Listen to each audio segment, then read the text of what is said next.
Buenos días, les saludo en el nombre de Jesucristo. Doy gracias por otra oportunidad de compartir otra palabra con ustedes. Espero que realmente que abren su corazón, su mente a esta palabra, a ese mensaje, para que lo puedan poner en práctica en su vida. Ahora, como ves el título, un David no puede construir un templo. Ahora, en el deporte vimos que hay muchísimas atletas, que hay habilidad natural para los deportes. Pero hoy en día los grandes equipos no solamente están buscando los más rápidos o los más fuertes, están realmente buscando los que tienen buen conocimiento, que están dedicados, que están listos para que alguien les enseñe las cosas. No gente que cree que saben de todo. Hemos visto muchas estrellas de, por ejemplo, el fútbol, que empiezan muy bien, pero en unos 2 años se desaparecen.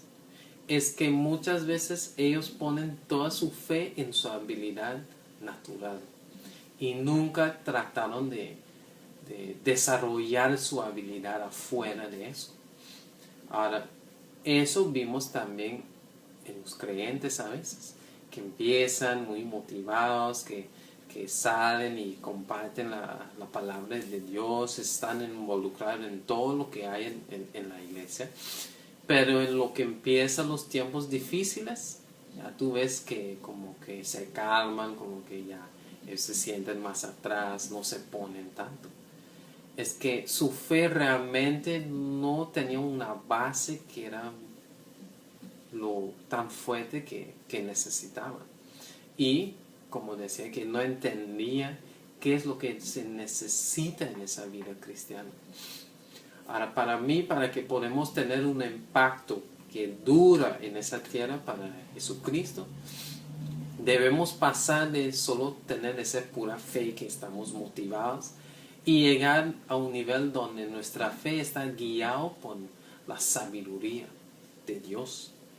Y eso nos ayuda para construir y mantener nuestro templo y ayudar a los demás a hacer lo mismo.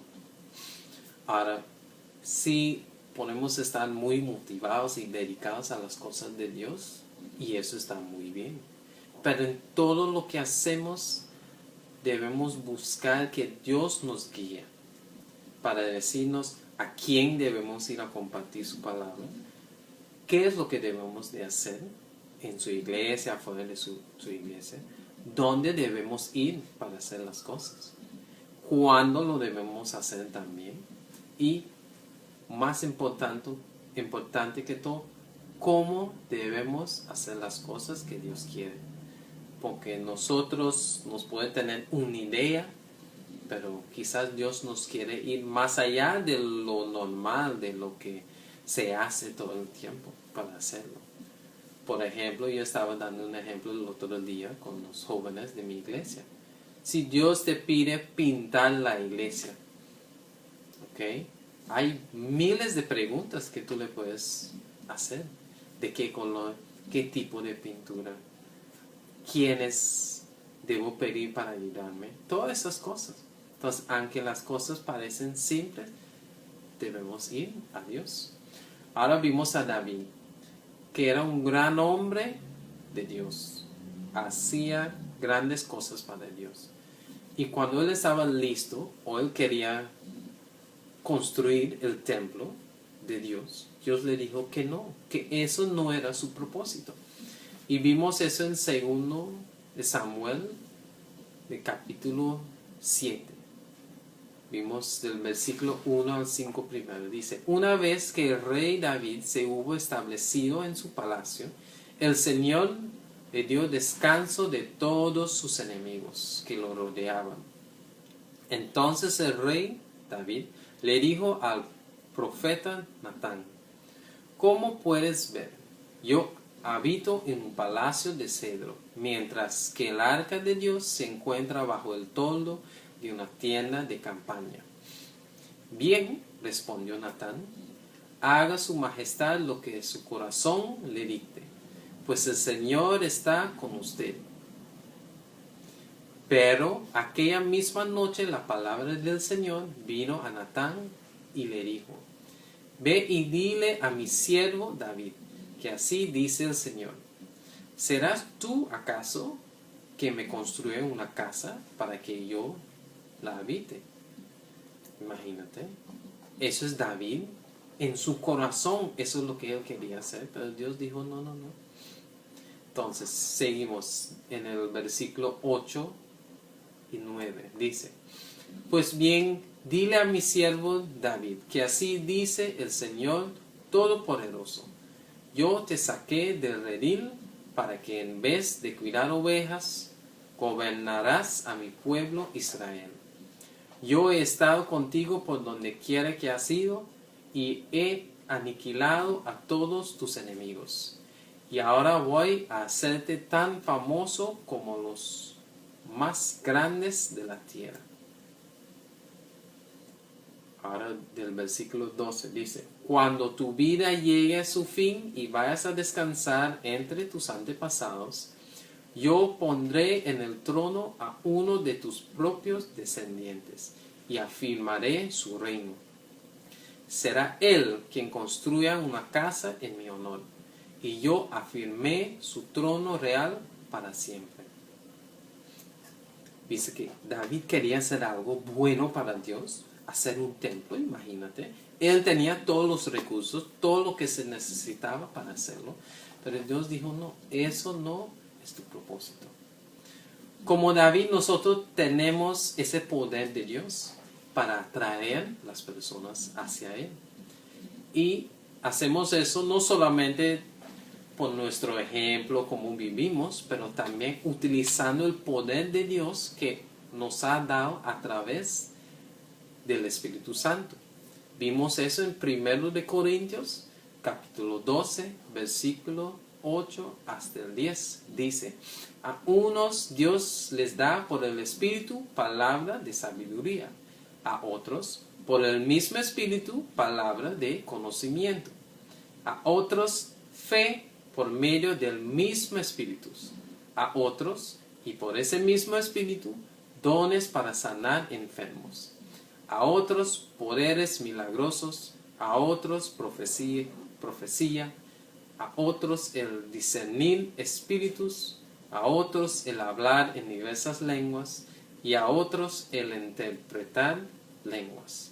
Ese es el poder que Dios nos da a través del Espíritu Santo, ¿no? Y eso es lo que utilizamos para atraer a la gente. Pero ahora, cuando llegue el momento, cuando ya tenemos las personas con nosotros, para empezar a construir su templo, eso es algo que va un poquito más lento y va poco a poco. Eso es un proceso de vida para la gente, porque hay muchas cosas que la gente tiene que cambiar y no sé qué. Entonces debemos de utilizar todos los recursos que tenemos para eso.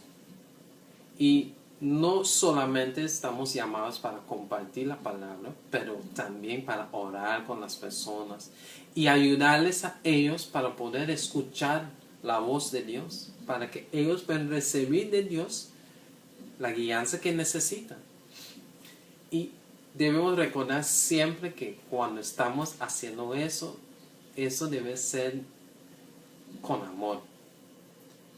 Vimos cómo es el amor. Vamos a ver 1 de Corintios, capítulo 13, versículo 4 hasta 8. Dice: el amor es paciente, es bondadoso. Paciencia es muy importante cuando tú estás ayudando a las personas a cambiar su vida.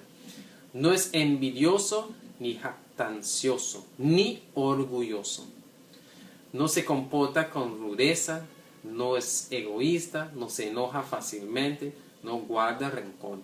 Y eso es muy importante. Muchas veces estamos tratando de ayudar a las personas a mejorar su vida, a cambiar su vida, y vimos que no hacen o están haciendo lo mismo siempre. A veces nos enojamos, pero tenemos que entender que no todos cambian tan rápido como nosotros o como otros. Entonces, esa paciencia, no debemos enojarnos.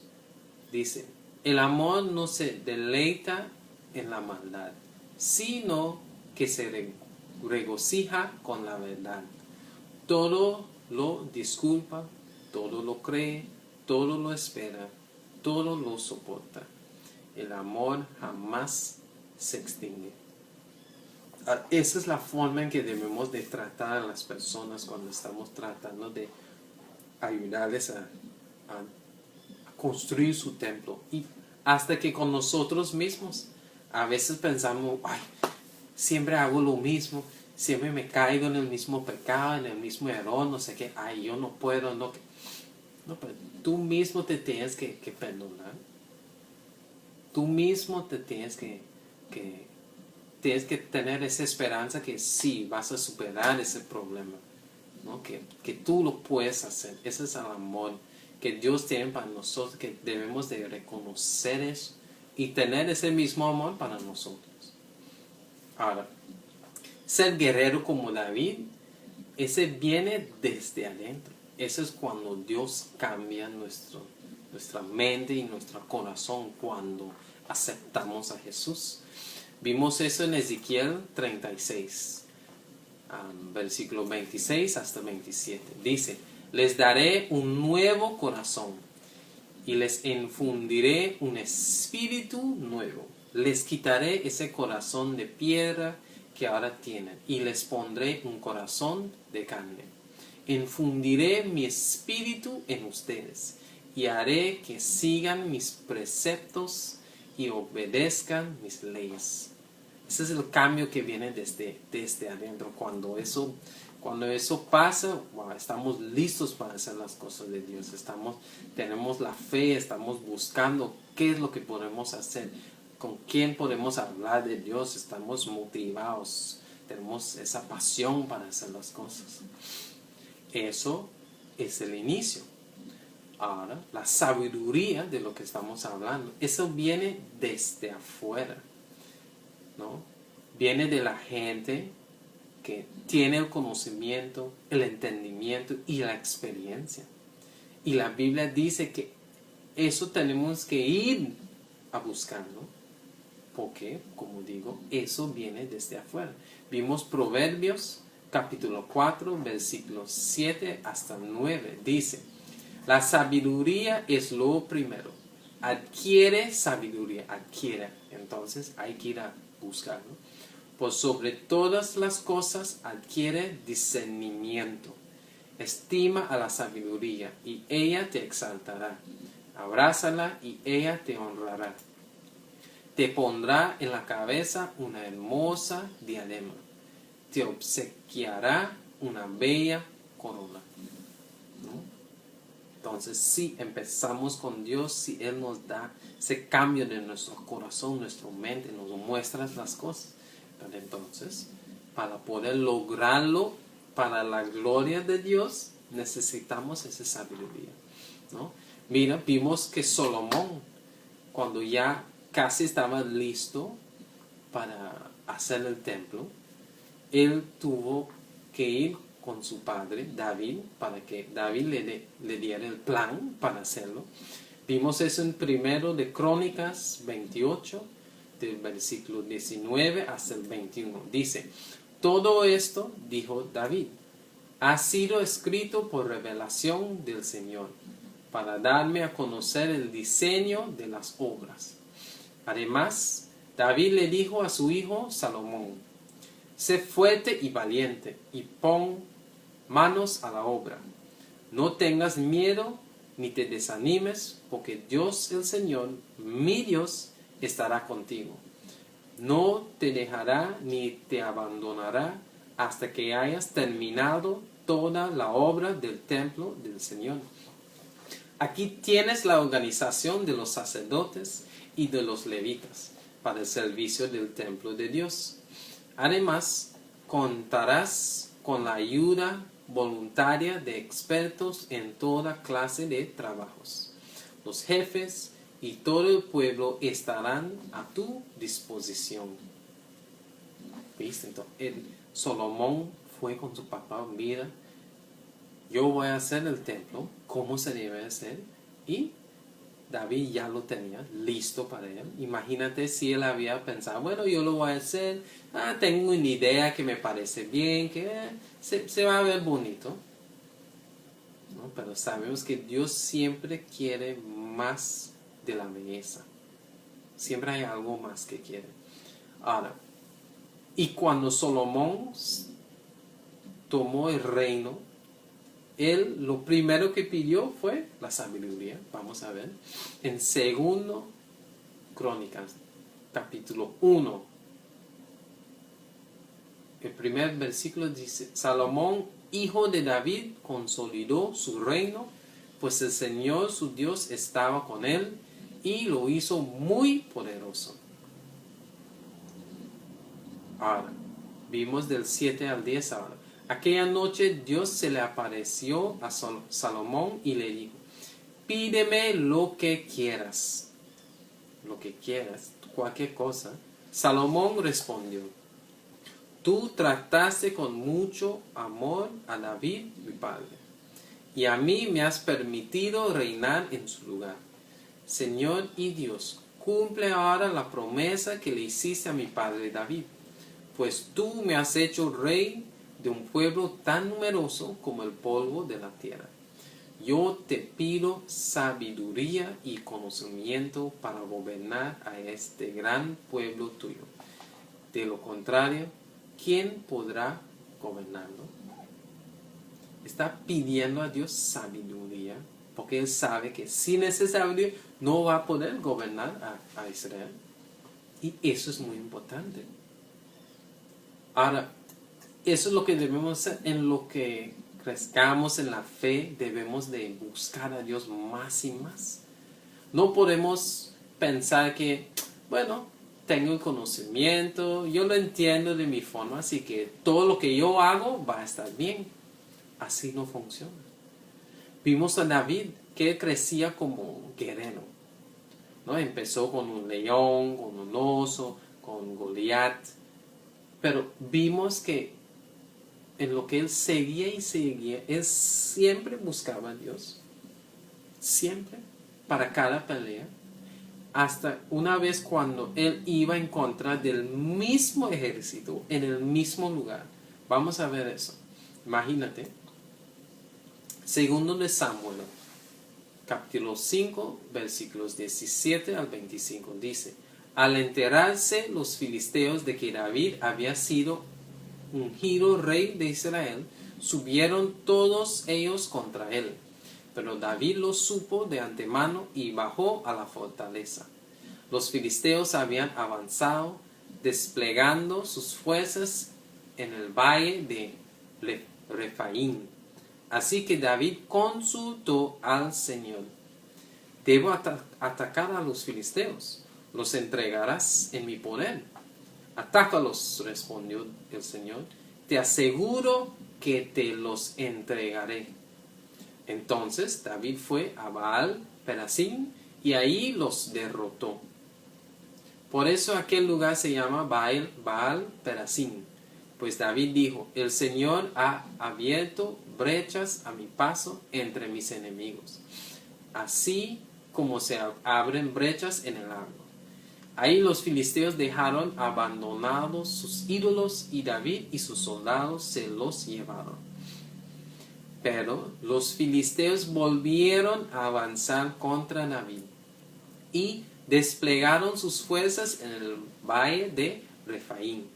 Así que David volvió a consultar al Señor. Mira eso. Él ya había ganado la batalla contra los mismos filisteos en el mismo lugar. Cuando regresaron, él no dijo: bueno, ya, yo hice eso una vez, ya lo voy a hacer. Vamos a ver. Dios dice: no los ataques todavía. Le respondió el Señor: rodéalos hasta llegar a los árboles de bálsamo. Y entonces atácalos por la retaguardia. Tan pronto como oigas un ruido como de pasos sobre las copas de los árboles, lánzate al ataque.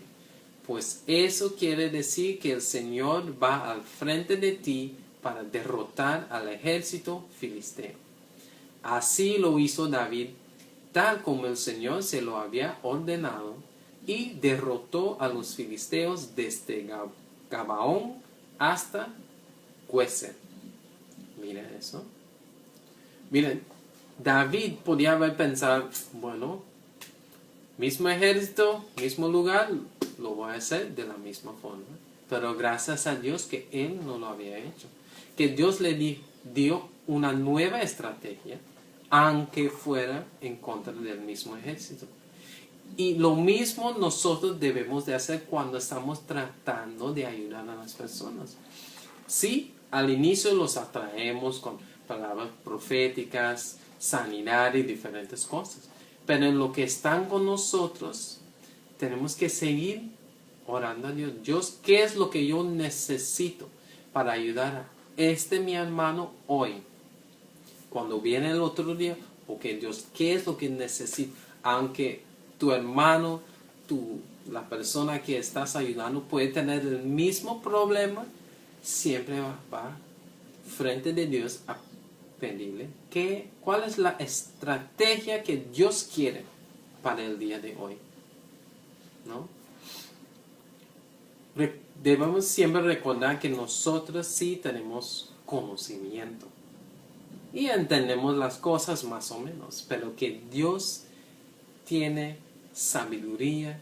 Él ve las cosas que nosotros no podemos ver y Él lo entiende perfectamente. Y vimos en Proverbios capítulo 3, versículos 5 y 6. Confía en el Señor de todo corazón y no en tu propia inteligencia. Reconócelo en todos tus caminos y Él allanará tus sendas.